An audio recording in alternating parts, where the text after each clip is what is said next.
lumayo kayo. Let us go away by ourselves to a silent place, to a peaceful place. Habang ikaw ay nakababad sa iyong problema, hindi ka matatahimik, hindi ka mapapayapa, hindi ka mapapahinga.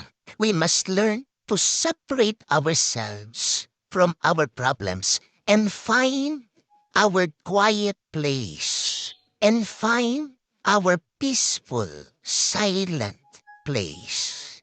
Kaya napakahalaga po, no? Kahit isang oras lang sa linggo, pumasok ka sa simbahan. The church should be our quiet place.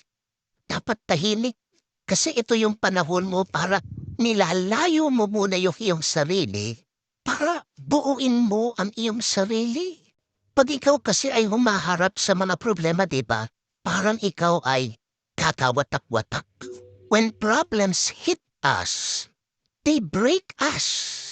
But how can you pick your broken self? You need to focus. And how can you focus? You need silence. Kailangan mong katahimikan. At hindi ka matatahimik habang nandun ka sa gulo ng iyong problema, habang nandun ka sa gulo ng iyong trabaho, habang nandun kayo dun sa gulo at hindi pagkakaintindihan sa pamilya.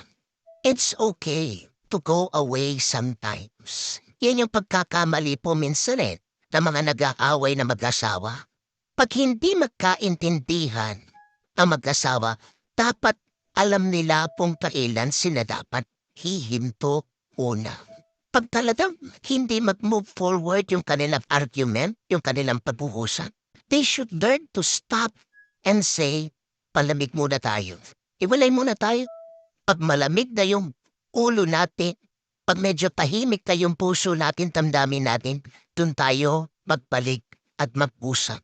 Matuto po kayo na respetuhin nyo yung damdamin, nararamdaman ng mga partner nyo, ng mga asawa nyo. Yung mga iba kasi hindi eh.